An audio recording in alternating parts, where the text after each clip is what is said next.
pledge allegiance to the flag of the United States of America and to the republic for which it stands, one nation, under God, indivisible, with liberty and justice for all. First of all, I want to just say thank you to Bob, Larry, and Stacy for agreeing to join our very first City Council Town Hall.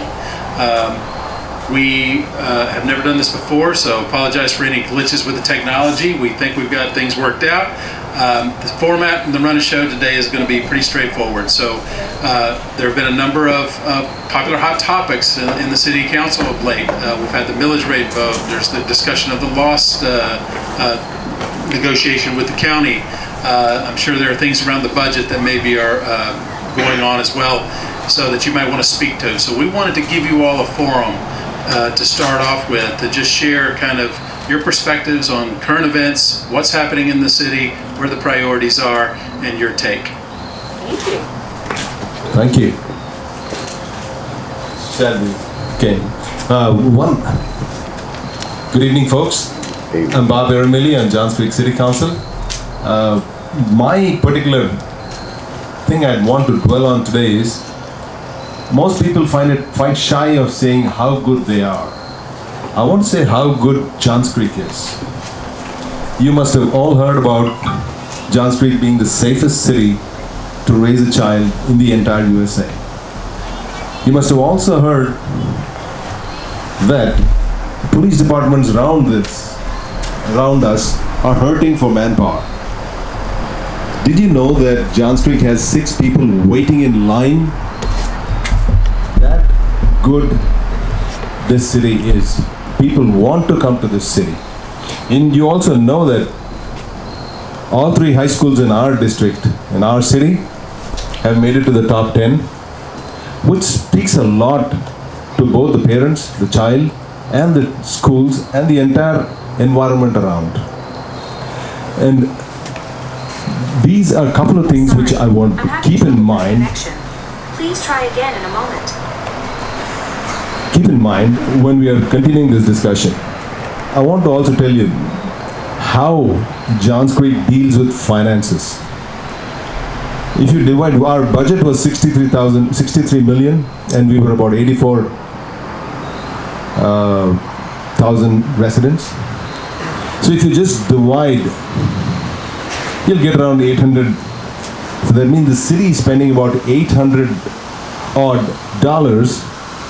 on every citizen here to deliver the kind of lifestyle we are used to and the services we are used to from Johns Creek.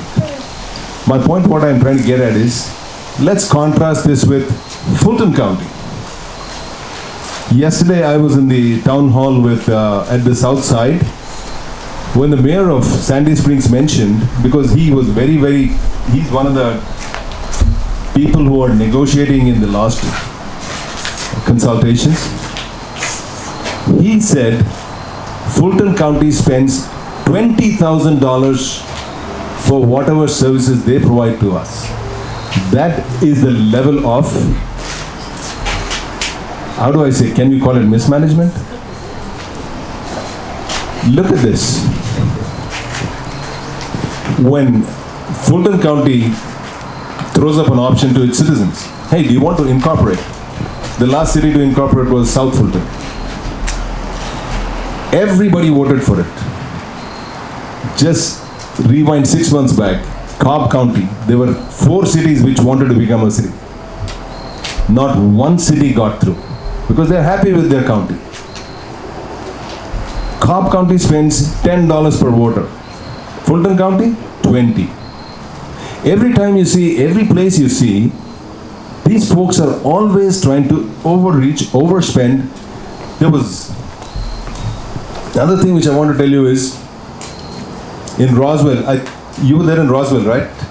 Were you there, Christine? Yes, I was there. You remember, ours was the largest contingent. Johns Creek city citizens are the reason why Johns Creek is so responsible. So we had the largest contingent in Roswell. Yesterday, again, even though it was a South Fulton show, from the north side, we were the largest contingent. People drove all the way from here to the airport. And by the time the negotiations finished, it was 11 o'clock in the night. That speaks to our citizens' engagement in this entire process. That, I believe, is the reason why we as a city are rated very well. I keep working on so many campaigns, like Mr. Gill. There was one judge who told me, hey, every time I cross McGuinness Ferry into on 141 into Johns Creek, I almost hear the birds sing. It is so beautiful. You got dividers, you got medians, you got flowers, you got trees, shade. And today again, I heard the same thing about Johns Creek. So the reason we got it right and we are on the right track, and I also want to point you out, USA wins the top medals in any Olympics, bar none. And the next Olympics, do you think our athletes work harder or lesser to remain the number one? So I believe we may not be the best guys on the city council ever there, but we are willing to listen, and we firmly believe that none of us is smarter than all the rest of us. We come to this town hall meeting with that attitude. Thank you. Thank you very much. Larry? Yes, my name's Larry Dibiase. I'm in Post 5, Johns Creek. We can talk all night about numbers and budgets, and I'm sure we will. We're going to get down into the details, I'm sure. But I just, for the people watching this, I just want to give them sort of a flavor of the day in the life, the month in the life of a city council person that's never been on city council before. Wanted to share a little bit of insight into what we do every 2 weeks, and some of the information and decision points that we have to work with throughout the whole process. The city council itself, it's made up of 7 individuals. There's 6 council members and 1 mayor. It takes yourself and 4 people, 3 other people, to actually get something done.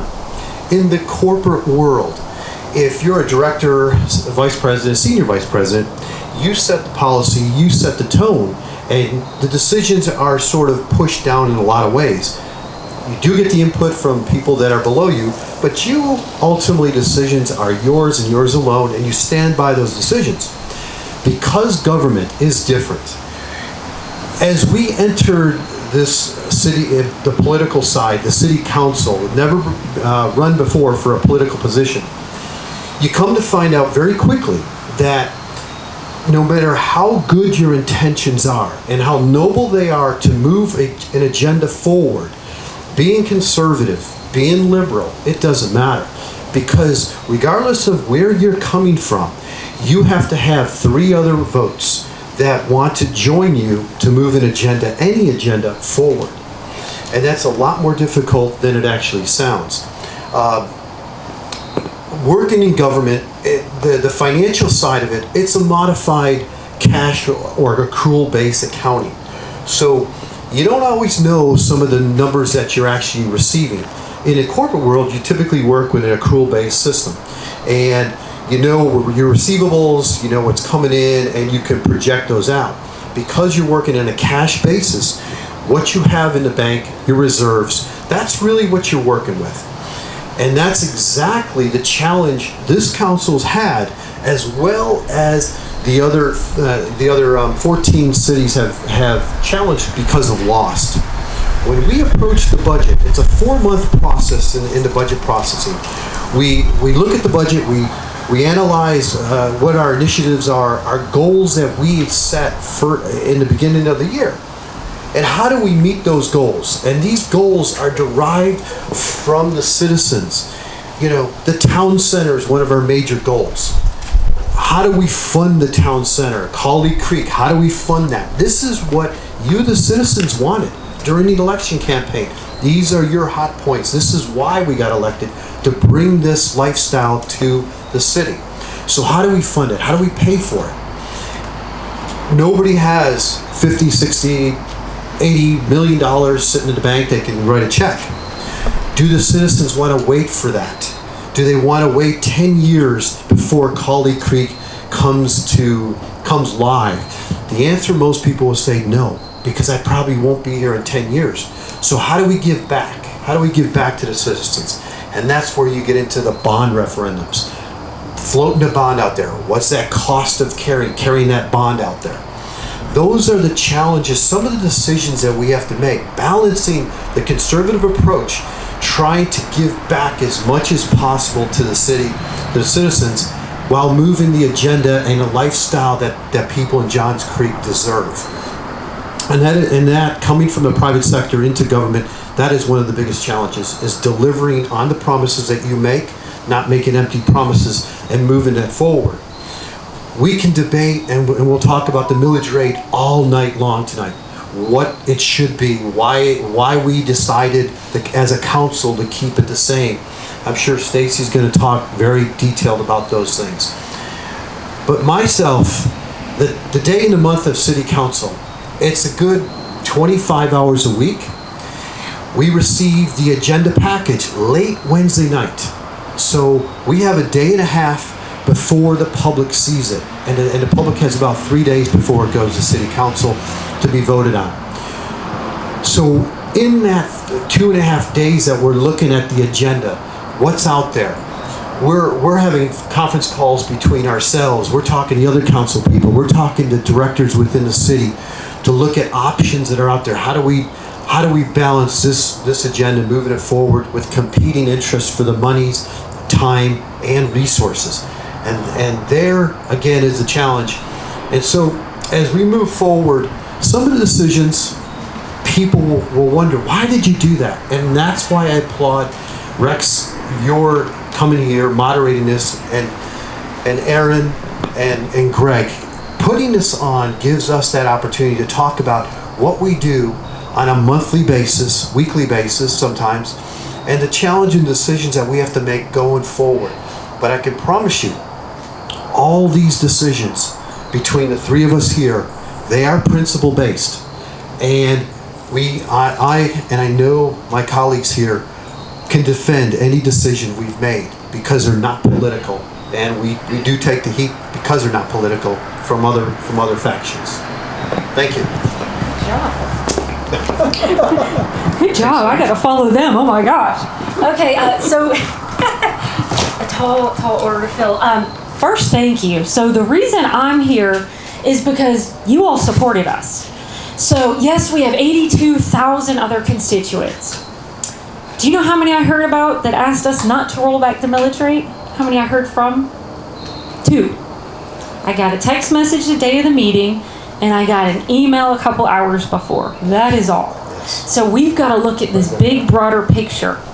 But because you all supported us, it means so much to me to make sure that you all at least know. You may not leave here agreeing with me, but at least know the facts and know where I was coming from. So that's what that was my plan and what I plan to dive into tonight. None of us take any of these decisions lightly because they have huge implications on everybody. We realize that. And no, I don't always choose my words wisely. I will admit that. I'm a little less experienced than my colleagues, and sometimes I say things, I'm like, well, why did I say that? And one of the things I said when I was asking the city manager to go over the budget, I wasn't doing that because I didn't know the budget, because I've been meeting for months with staff, catching up, the finance director, the city manager, Larry, Bob, everybody has been meeting with staff. So I understood it, but I was doing it for the benefit of you all because I assumed that you all didn't understand it going into it just like I didn't. So that was very important to me to get him on record saying that.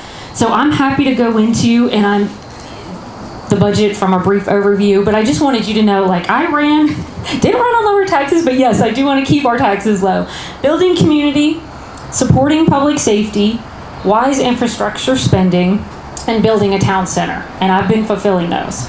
So to further elaborate on what Larry was saying about a day in life of city council, in January, or a day in a month, every January there's a council retreat where you set your priorities for the year.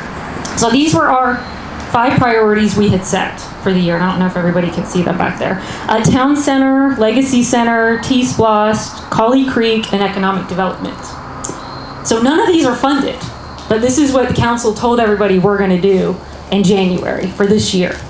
So economic development, maybe you don't need funding for that. Randall's been doing an excellent job. Town Center, no funding. Legacy Center, no funding. T-Splost 2 has its own funding, and that it is not in the operating budget. That was on the ballot and approved by the citizens, and that comes in increments to the city for transportation projects. And then Colley Creek. Colley Creek Phase 1 is going to be opened soon in the spring. There's no funding for Phase 2. And I just talked to the Parks and Rec committee chair the other day, and his guess was it's going to take $40 million to finish the rest of Colley Creek Park. So these are our priorities, and what I want to encourage everyone to do is, if these don't align with your vision, let us know.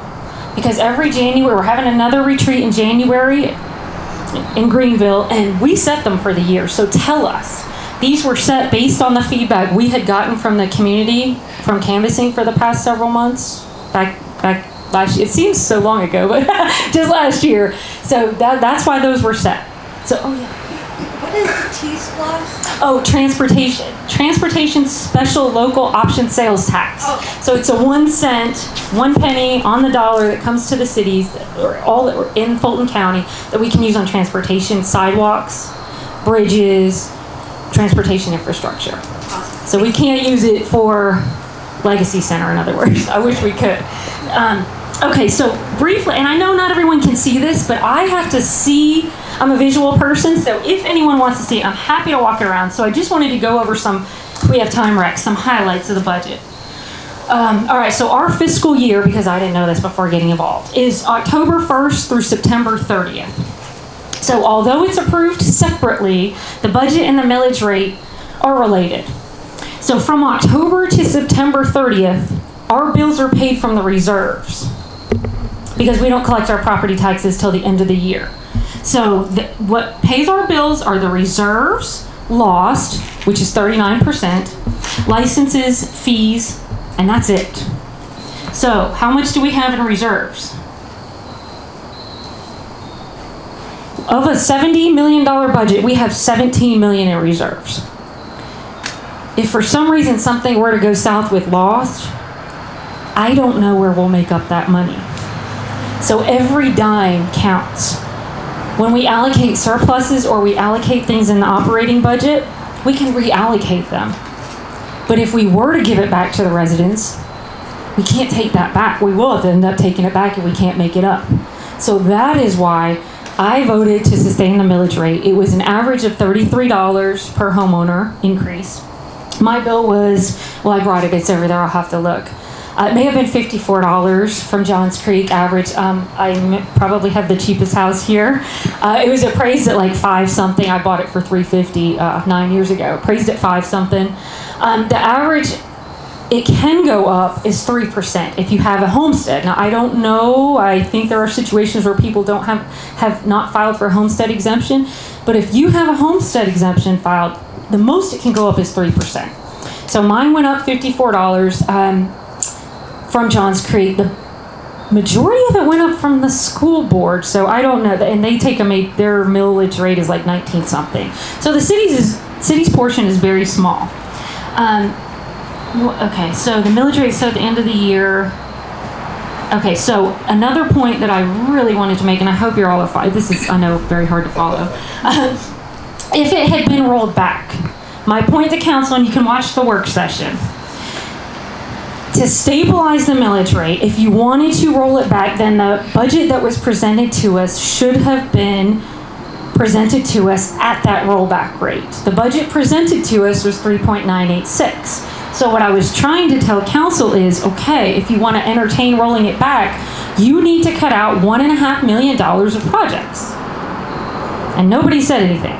So to me, that said, okay, so we're going into next year knowing that we're going to have to raise your taxes most likely, or just take the chance that we're going to bring in more than we budgeted for. And I wasn't willing to do that over $33 a year. So if that 1.5 is not cut, it would assure you need to really raise the millage rate the following year to compensate for the spending, or have that much certainty you will have a surplus, which is risky.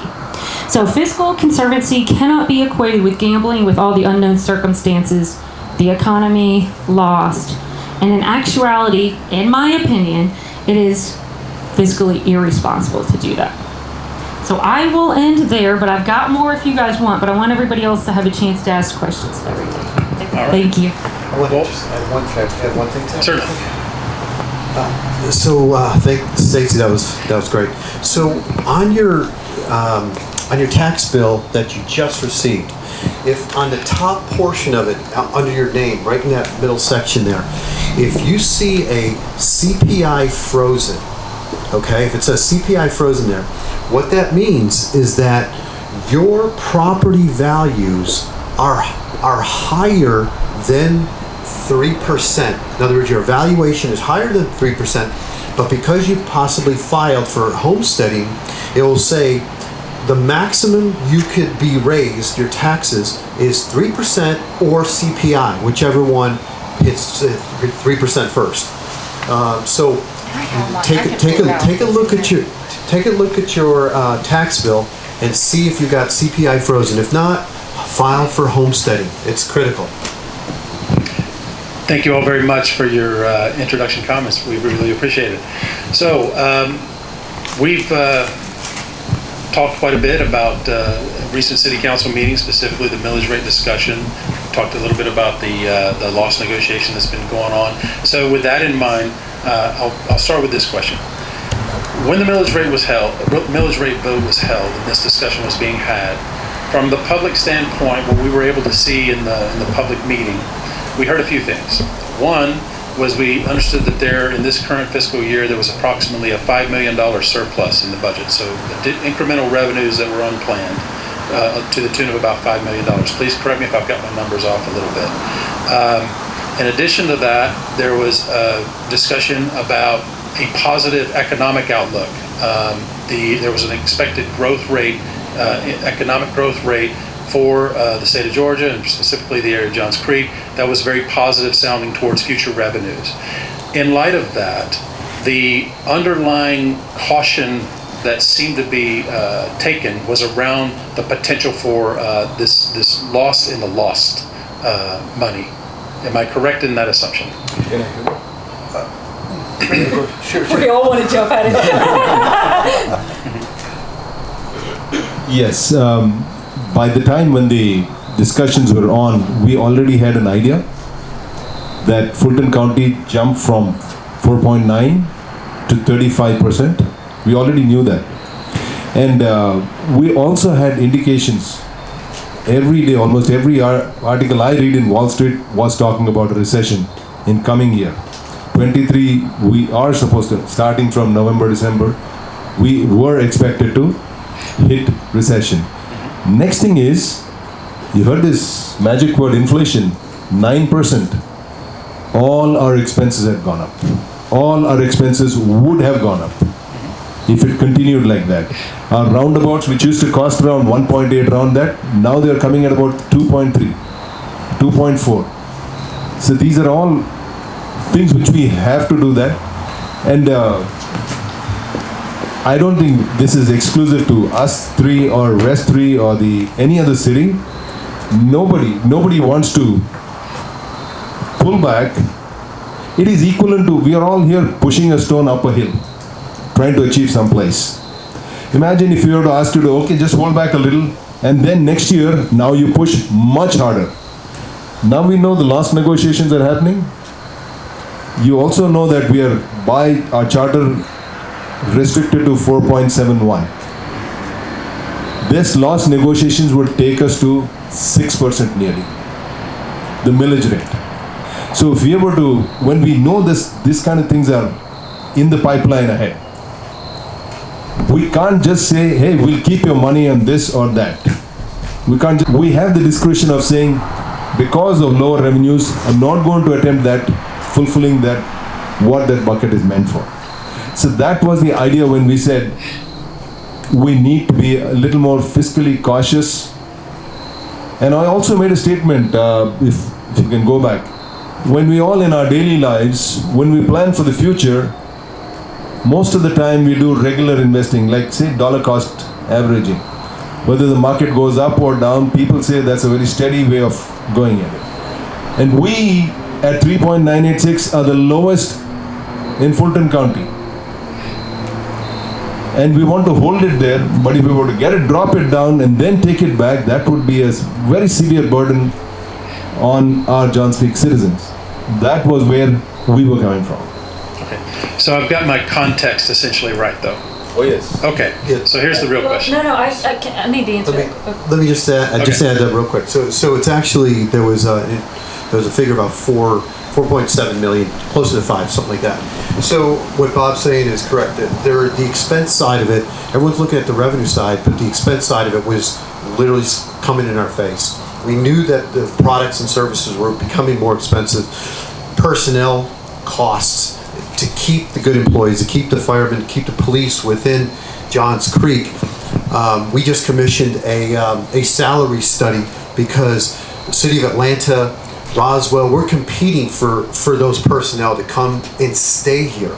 So all these are expenses that keep increasing. So in essence, you are right, but there's a whole lot of behind the scenes, like in executive sessions. Executive sessions are made for land, legal, or personnel conversations. So having a lost conversation, we knew this was happening probably before the public actually knew that lost was even out there. That the city, the county was proposing a 35% increase or 600%. So we knew it was coming. All right. So the question that I'm actually trying to get to is this. You're right, and I agree with you. The conversation has been primarily around the revenue and to what extent revenues will be realized. But the question I have is around expenses. So there were a number of planned staffing increases, salary increases, wage increases for the staff. There was additional, I think, new equipment for the police force. There's the new fire station. There's a number of things on the expense side of the budget that really were not spoken to in the public meeting. And so I want to give you an opportunity to explain maybe what the prioritization process is, and was there any discussions that maybe we're not aware of about those things that maybe should be prioritized to be cut if necessary? Okay, great question. So in the budget process, it's so thick and large. Every department goes ahead and tries to do a balanced budget. Legally, we have to balance the budget.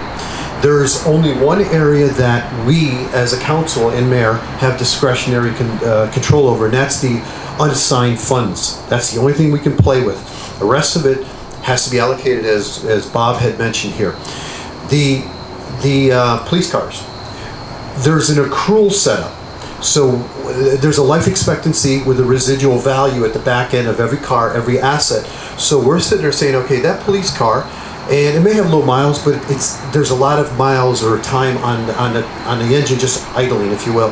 So there's a 5-year salvage, basically life expectancy, and then we'll go ahead and sell those assets through an auction that's based on a whole bunch of cities do it. But so we fund the cars on a periodic basis to make sure that at the end of 5 years, we still have good equipment. Cars aren't breaking down. The police have the cameras. All those assets are funded through an accrual basis. The largest that I believe Christine had brought up was the fire station. That's a very large asset that an accrual should have been set up, because just like our houses are expected to be around for 30 years, a fire station typically is expected to have a life of 50 years because of the way it's constructed. Do we have maintenance costs within those assets? Absolutely. But should there be a time where we actually just have to replace it? And the previous councils never set up that accrual. So we're basically in a situation where the fire department, the personnel, the one fire station is so bad. I've toured it, and we've all toured it. It's so bad with mold. Personnels have changed, meaning before it was just typically males. Now there's males and females that are living together during the periods of time. So you have to make accommodation for those things. The mold that's out there, and it's just bad. We tried to replace it, I guess, over time with repairs, but it's to a point where it's not worth it any longer. So we have to go out there and spend $6 to $8 million for a fire station that should have been set up in an accrual, but it was never done. And we're stuck with having to fund that part of the budget process. That's right. All right, so along that vein, let's go a little further in terms of process behind the scenes. So it's clear that there are a number of things about the budget, certain rules maybe that don't exist that have been baked into the way things are done. I think three of us here have experience with the BZA, and that has a whole process and rules set around that. And the question I have is how are these rules established? How can new rules be set or changed or old ones gotten rid of to maybe make things better systematically as we move forward? Who sets the rules? Who approves the rules? Yeah, council does. So I just need one more friend and we can make that happen. But why they did it, my only guess, and you'd have to ask them. Nobody, and I was just talking to Greg about this earlier, nobody wants to raise your taxes. I'm still the president of my HOA, and I was telling Greg, for 10 years, nobody raised our due. They were $360 a year, which sounds great. But then, as your not your buildings, but your, God, I can't even think of the word now, your assets are aging, and you've got to repair and replace, we're draining our reserves faster than we can replace it. Refill the reserves, so replenish the reserves, I'm sorry. And our covenants only allow us to increase it 15%, so and we don't want to do it in these economic times, but we have no choice because it's fiscally irresponsible to let it drain. It's a liability. So yes, why they didn't do it, my only guess would be, same with the stormwater utility, that fell on us. Yep. My only guess would be nobody wants to add it into the budget because then we're going to have to ask you to pay more. Because we run slim. We have one city manager, one assistant city manager. That's it. We run very slim. We added a HR position. Every other position that has been added has been public safety, and we all ran on public safety. We have 70 sworn officers. That's all for a city of 82,000. So you're right, things can be done differently, and we're trying. I think we've come a long way in 9 months, and there was a learning curve, but we have really, picked up speed and jumped on board, I think, rather quickly. Bob's waiting to say something. This is Seven Oaks. You guys had to pay for the dam, part of it. I'm sure that was painful to pay. Are you from Seven Oaks? Rex? I'm not in Seven Oaks. Okay. The rest of you folks have done it, right? So we are also the same way. Things happen, things deteriorate, assets will deteriorate, need upgrading. So that's one of the main reasons why, when you said, why are we not, my word for that is, why are we not future-proofing? Mm-hmm. Correct? This is the word I use mostly in the city council. Why are we not future-proofing the roads so that there'll be a bike lane in every road? Me, Larry, Stacy, 3, and occasionally we do have other people to support us when we do this. But it's not that other guys don't want the bike lanes. Every time we add a bike lane, we add more zeros. So it's imagine if it's very nice to be bike-friendly city, tree-friendly city. All of this comes at a cost. And when we are staring at a possible recession, and we don't know how bad it will be, because Google has started laying off, Airbnb has laid off, so many tech companies who have actually padded their employee roles with a lot of fluff. They're busy trying to shed and now becoming very, very lean, and this happened in just within the last month. And I'm sure Mr. Himanshu, who's in tech sector, can possibly vouch to this. So our point is, we have to be ready. We can't say, hey, I didn't think about this. So that's where we always are looking for, if you ever do that, we are looking for what happens next. And he'll talk more about Jones Bridge Road project. We'll tell you what our line of thinking is. So possibly that will be throwing some light on how we think. So just I want to address one of the points about how to make a change. Stacy was correct that you need 4 council people to make a change. But let me ask the audience, if you're in the corporate world and you're a manager, director, vice president, president, and you've got a problem, what do? You pick up the phone and you call that department head and try to figure out what's happening in your department. Why did things go astray, and move it forward, right? You jump right in and you try to address it head on. You can't do that in government, okay? So there is just like there's an operating agreement between a partnership. You have a partnership, LLC. There are rules of engagement and how you deal with other personnel within the corporation or your partner, right? There's an agreement. In the city, you have a charter. And the charter, the way it states in Johns Creek, is that we have an operational management style, operational manager. That's the city manager, assistant manager, and all the directors that report to the city manager. There's only 4 people that report to the city council and the mayor. That's the city manager, the city clerk, yes, thank you, our attorney. 3. And that's it. Those are the only people that report to us. I or Stacy or Bob or John or any of the council cannot go and tap on the door of Public Works and ask them questions. We have to go through city management. That's the protocol, and it's not because we want to, because it's illegal. It's illegal for us to do that. We cannot jump into operations. We set policy, they execute, and it's a big difference. Okay. So maybe a little further on that area of accountability for the city government, the city staff.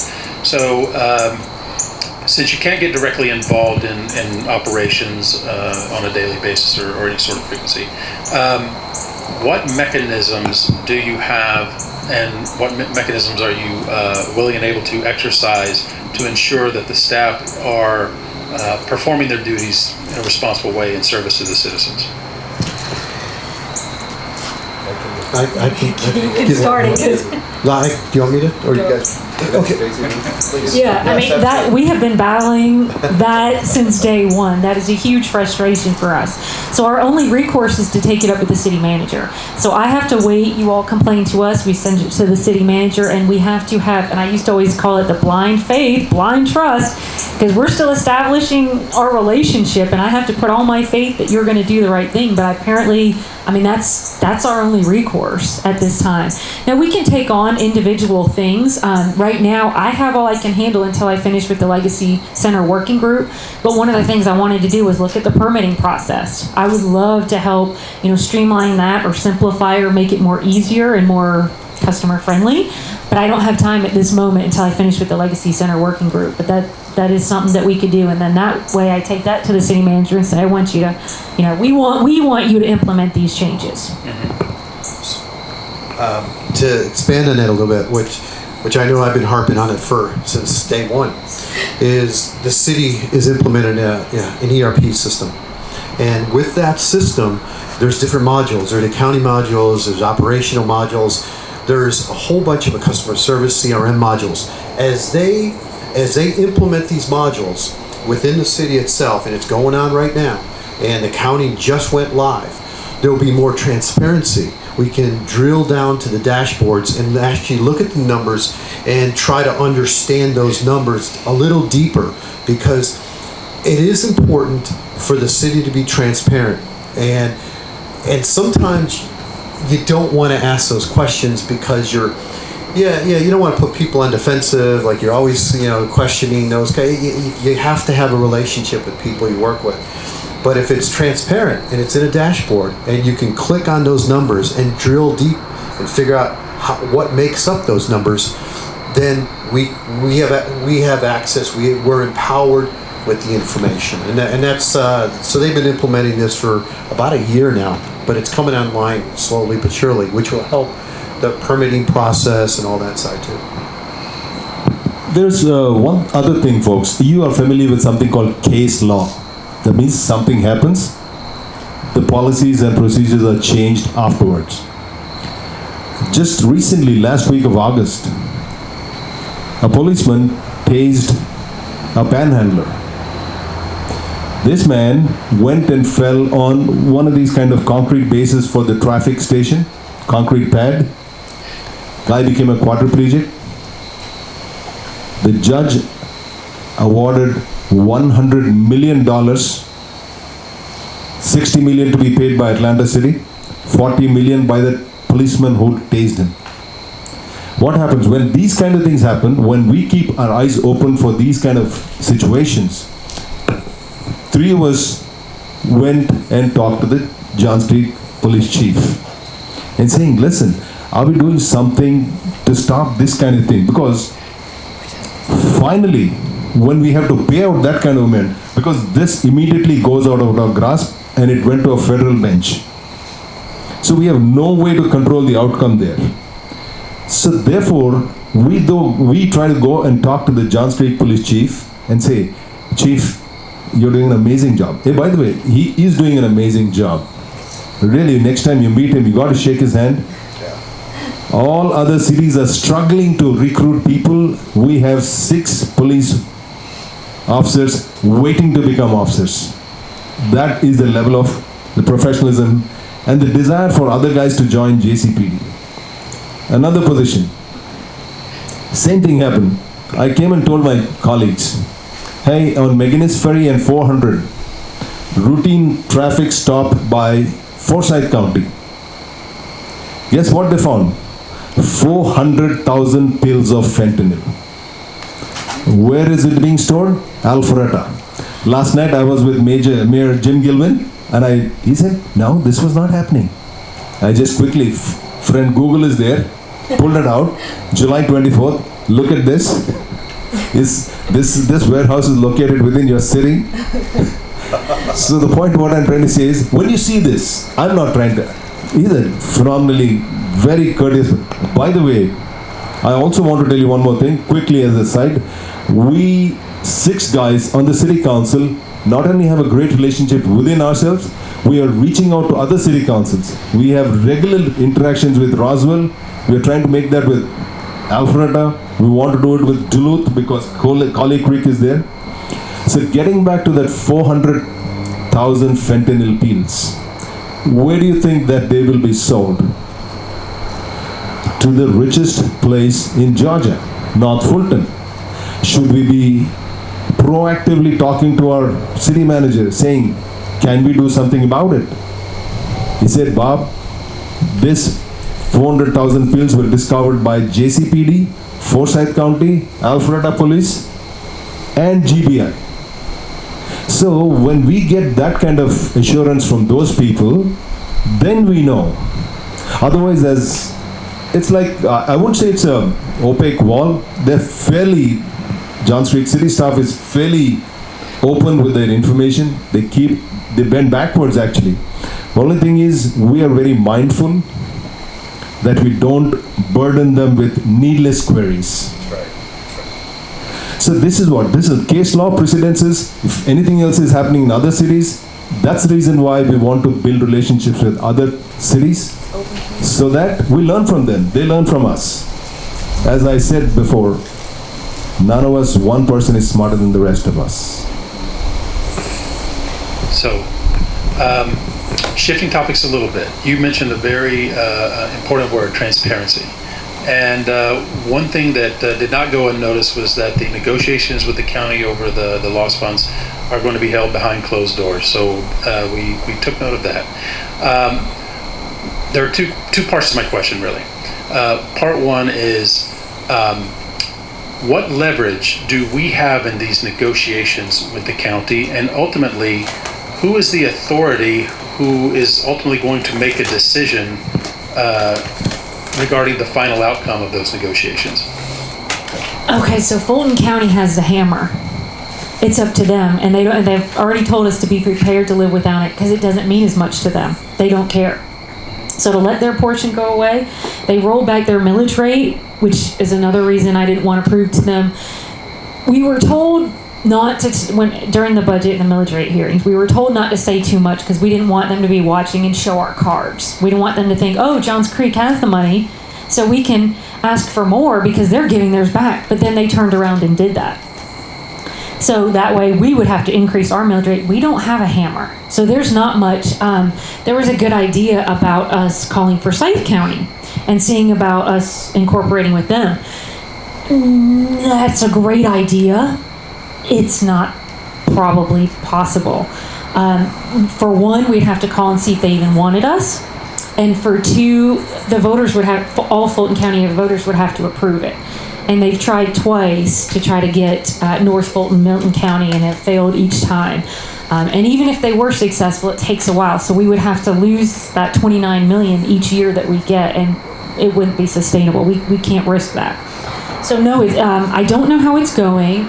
The mayors are the ones that are in charge of the discussions, and of the mayors of every city, there is a negotiating team, and it's Alpharetta, Sandy Springs, and South Fulton, and Palmetto.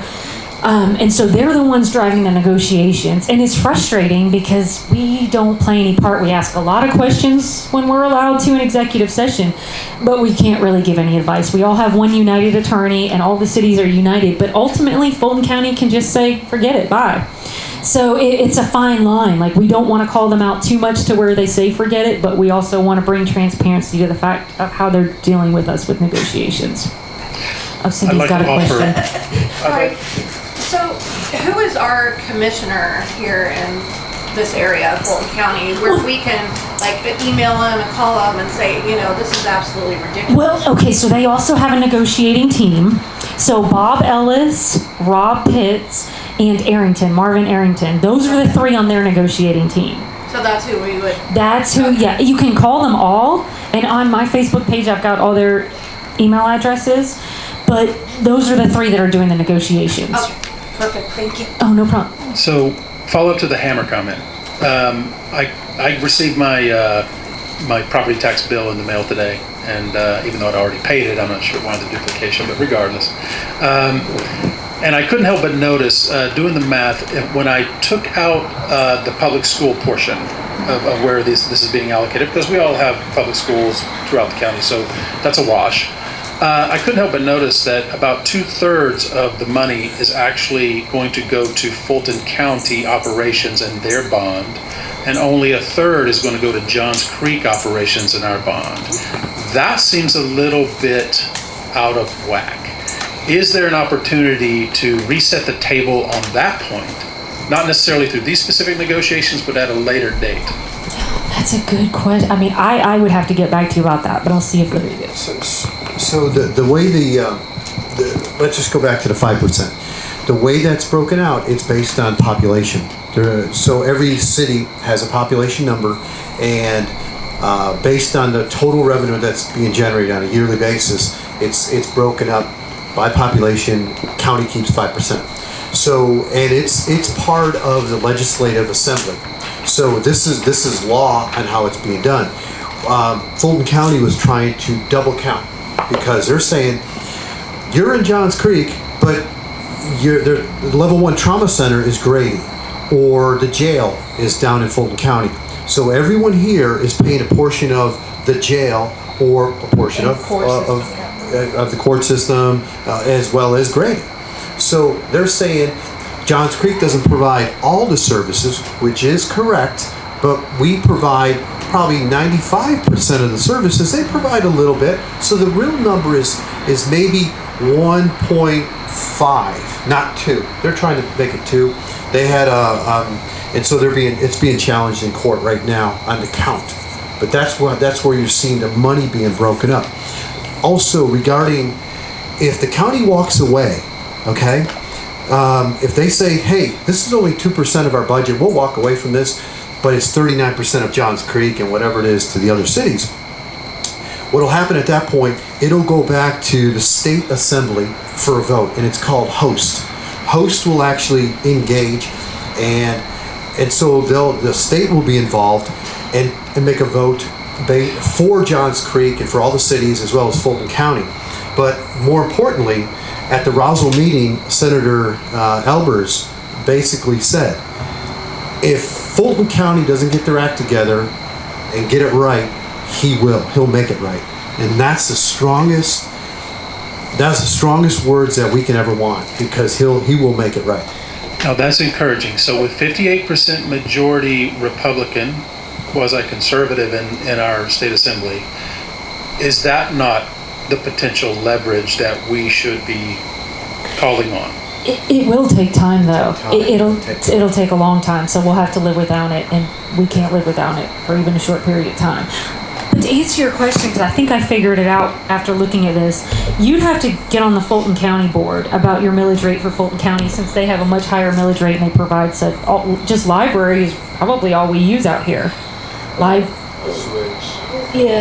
and so, yeah, that's it. So I would get onto them, because you're absolutely right, their millage rate is much higher than most of them. But is that something I need to do personally, or is that something that can be taken up by the mayors, the council, so forth? No, I mean, it needs to be taken up by those running for individual running for the Fulton County Board of Commission. Yeah, absolutely. To address one of the reasons why Fulton County cannot completely shake themselves free of us, Fulton County has issued bonds. If they were to walk away from it, they will also default on their bonds. So therefore, there is as much interest on their side to not, but as she said, it's only 2% to them. But their bond rating will suffer if the payments don't go in time. The next thing which I want to tell you is, one of the things you may also think of is, what if big players like Atlanta or South Fulton, they make a side deal and cut us all out? And see what happens is, they say, okay, we'll take 35, we'll give you 15, and South Fulton, you take so much. That's 55%. And rest of the 13 cities will take 45%. That was one of the things people were very afraid of. On confirmation, this is again one of the things we are doing very actively. We are talking to mayors of other cities. And Mayor Jim Gilvin, who's been there in the council for a long time, he was also part of the loss negotiations previously. He said, if the only thing in loss negotiations is only the county can say how much it can take. It can't say, I will give Stacy this much, I will give Larry this much. Because the rest of the guys will not sign on to that negotiations. So that is a good thing. And as Senator Albers, I wish some of you were there. Oh, Miss Christine was there. That man he almost stormed in and said, if you guys not taking care, I will take care of it in the cities. And that's a very, very reassuring thing which we are living with. And collectively the cities, yesterday, there were 100 people. We never thought South Fulton people will show up in that many numbers. They did. And they were very vocal. And they were actually saying, this is what I'm going to take it to I will talk to 5 people like that we will. So it was very, very encouraging. I just wanted to add one more thing. I mean, the frustration is that our Fulton County Board is majority Democrat. So and now Chairman Pitts has let it be known North Fulton's doing great. He wants all the money to go to South Fulton. So that's why it is so important we elect conservatives. I am hopeful that all of them will win in Fulton County, but it's not likely. So it's an uphill battle for us. And by the way, next week, and I've already planned for our next Fulton County Commissioner, who's going to replace Liz Hausman. He's sending out 100,000 text messages on behalf of everybody. We are doing this because we want some folks who will answer to us.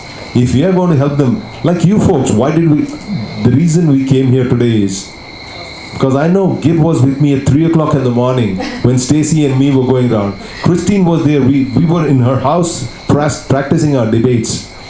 Everybody here, Greg, everybody here this is the relationship we are trying to have with the people who are going to become leaders. And I'm not the kind of guy, and I can tell you what for these 3 people, that we are not the kind of people who will just sit back and say, bring it on. we will go take it on. I want to thank you all for your comments. So that is, I really appreciate all of the additional insights into city operations, ongoing negotiations, some of the recent decisions that have been made. I would also like, though, to invite anyone here who might have a question or two for you.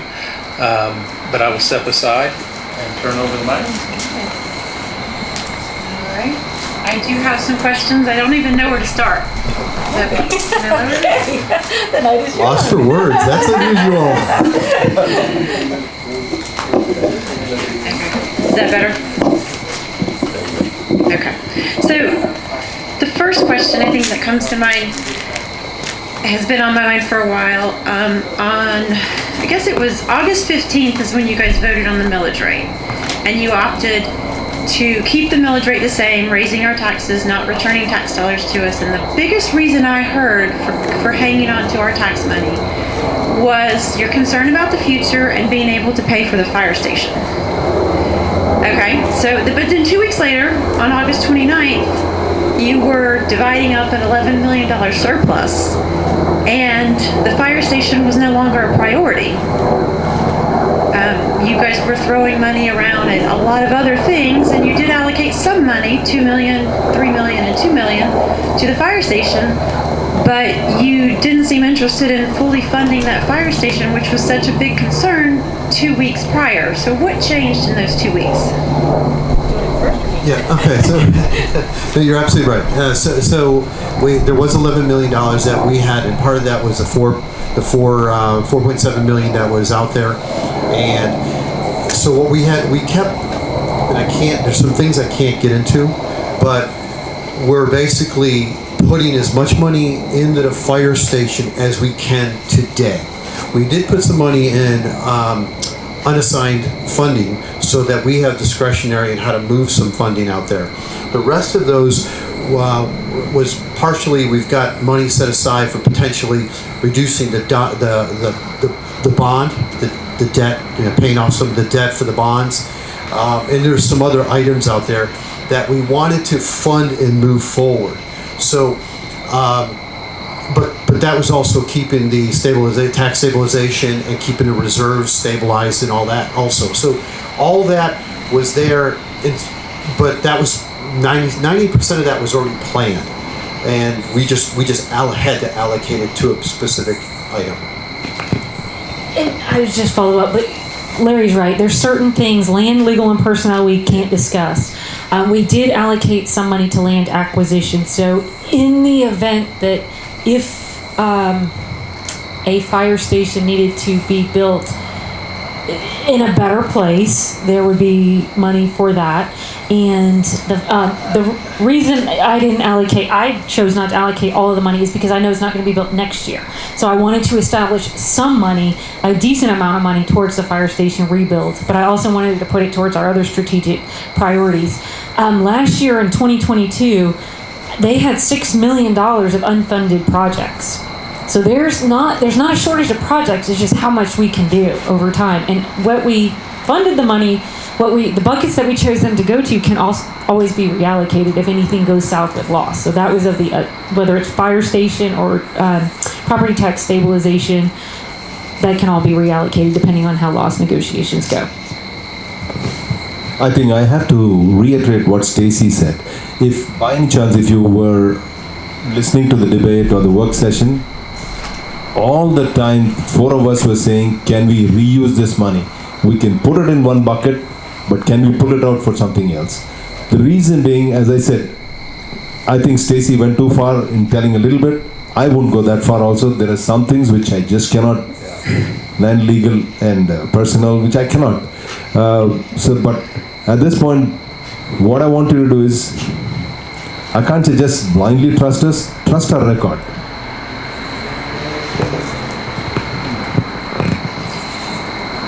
So the next question is, why did we have an $11 million surplus to begin with? Because again, 2 weeks prior to that meeting, you guys were discussing the millage rate, and the mayor suggested we had a $5 million surplus, Staff did not present that surplus to you in part of the discussion. 2 weeks later, we have an $11 million surplus, and we're talking about a budget for 23 that is increased by an additional 15%, which is a $26 million, sorry. Yeah, 60 Another- to 70. Right, which is a huge swing. So my question is, if 2 weeks ago there was no surplus and we were terrified that we weren't going to be able to meet our needs, now we have an $11 million surplus. How do you trust the numbers that staff is presenting to you if they can swing that much? Well, my first, and I may need you to repeat this because I was focused on the first part. I didn't hear the 5 million surplus. So yes, the mayor threw that out there, but sometimes politicians are known to throw figures out there. I'll just be honest, not blaming him at all. But if you could, just for a second, but that was something John suggested. My point was staff wasn't even telling you there was a surplus, And and I then didn't 2 know. weeks later there was. So I didn't know. So I thought, and I don't know. Can I give that? Yeah, because I'm not sure. So the tax digest came late. It did. The tax digest means whatever the tax collections for property taxes, those came late, and even if we know it, the economic director finally tells us, okay, now you can talk about it. So these are, even though we know certain things are happening, till the economic director or the city manager tells us, hey, listen, this is not done. It could, it cannot. And we'd rather wait and have this firmly in our knowledge, and then we can go for it. And we don't, especially when you make these kind of statements on the fly, thinking about future casting, oftentimes you'll eat crow. And at a city level, it doesn't bode well, because it more than anything else, we do a good job based on your confidence. Your confidence in us to deliver the right stuff. So, and thank you, Bob, because you actually reminded me about the tax digest. So we started this budget process early June, and that's when it was first presented to us. And we didn't receive the tax digest until, I think it was late August, when all this started hitting. And so keep in mind that we did not raise your taxes. Your evaluations, your property value went up. We kept the millage rate exactly the same because we didn't know where loss was going to land. And at the time, and still today, the Fulton County is between 15 and 20% up from 5. If we land at the end of this at the end of that negotiation, if we land anywhere above 10, we're going to be cutting budgets, cutting services. We have to, because the numbers aren't there. Cutting services, what I mean by that is some of those projects within 11 million may have to go away, because that 11 million is based on the 3.986 millage rate, but the increase in property values and Fulton County could project what we will get. Those are projections. And keep in mind also that our fiscal year ends in a day, September 30th. The October and November revenue is coming in, but those 2 months are going to be at the 22 level. So, and then next year this time, the October and November will go ahead and roll into the 23 budget. So the digest went up, we had more money, and we allocated it. That's really what happened. But keeping the millage rate the same, it was a prudent thing to do at that moment in time. But we do have to admit that our taxes went up. You can say it's not a tax increase, but Can I? it is. But I respectfully have to disagree. The taxes, your out-of-pocket tax went up, but it's not anything that we created. That's the value of your home. And, you know, we can't. Now, there were some people wanted to be revenue neutral. But let me ask you, how do you go revenue neutral, give back, you know, a decrease, give back to the citizens, and then turn around and say, Fulton County, we need more money. We need money. You defeat your argument by saying that. And that's, and unfortunately, We're using that against Fulton County now. people are using it again. Yeah, we're using that because that's what Fulton County has done. They went revenue neutral, but they went 35%. that defeats their argument. So when we saw this in the whole process, we couldn't honestly vote to reduce it, even though we all want money back. I want more money in my pocket, but you can't do that when the contingent liability is out there, when we don't know how big that liability is going to be. So we tried to keep the house together, keep it the same, and then if we end up with extra money next year, we can potentially do something with it. Oh, sorry. I thought you had a couple. Still two, so you got another to go right ahead. I also want to tell you, we were speaking to other cities, and yesterday they were kind of throwing out numbers. City of Hapeville, their millage rate is 13. They said if lost negotiations, anytime they increase, it's going up to 20 to 25% millage rate. Now, when that kind of brutal increases happen, see, that's when the pitchforks will come out. We don't want that to happen here. So at some point we have to have some cushion, and think about this. When I say, we always say, how good has our past been? There's no city in Fulton County where loss accounts for 40% of their revenue. That means we take less from you guys. That is only 60%, whereas other cities, Roswell, Sandy Springs, their millage rate, their affecting is almost 25, 26, 24. We are stretching the lost dollars to come to 39%. So at some point, as I say, faith in the past is faith in the future. So another question about, we got somebody waiting in the wings, so I'll ask one more.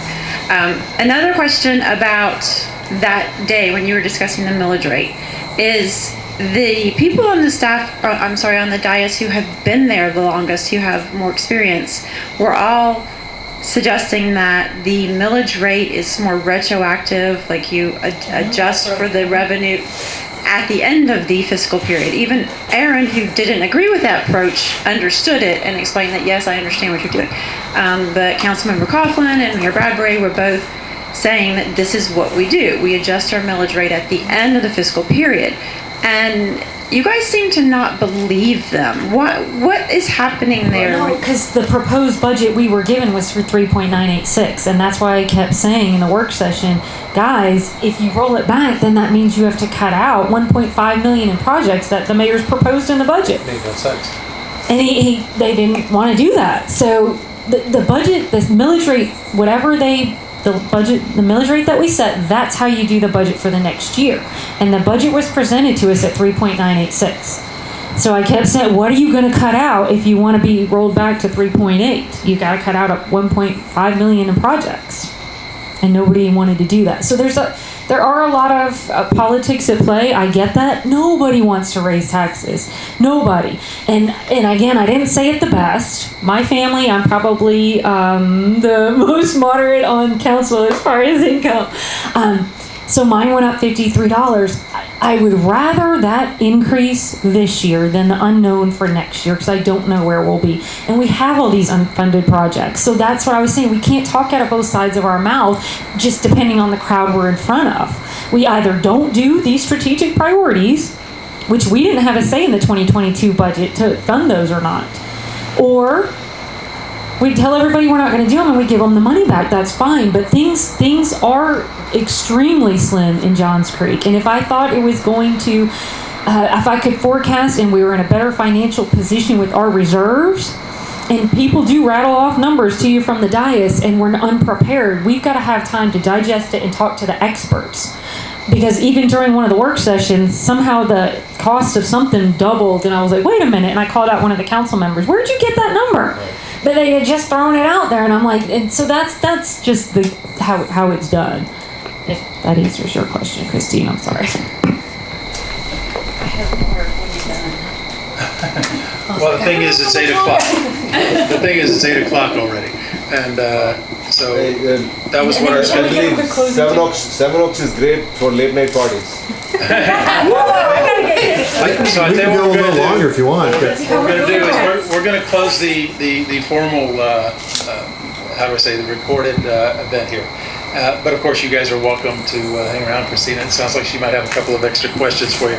I think just to summarize a couple of the points that I heard in that dialogue, though, that I want to make sure is clear, and tell me if I'm missing this, but I think either the misunderstanding or the thing that can't quite be reconciled for us, from our perspective, is if we have an 11 million now, how do I say, windfall in terms of revenue, with a budget that's, I believe, in the neighborhood of what, 70 million? What's the number? 70 million? Okay. So that's a significant forecast miss on the part of the staff, which kind of calls into the question, what is the underlying error in the budgeting process, and why could there be such a miss? But it's not a miss by the staff. Remember, those numbers are generated by the tax digest in Fulton County, and so the controller, that's the director of finance, he knew things were going up. He doesn't know the numbers until literally they released the digest and released the numbers. So we didn't know that until the late August meetings, I think it was. So, okay, well, maybe that's something to think about, like, why don't we have more of a close relationship with that part of county government, and why aren't we, how do I say, baking in certain assumptions based on whatever that dialogue is telling us? But you guys can sort that out. But that's the thing that was difficult for us to reconcile, okay?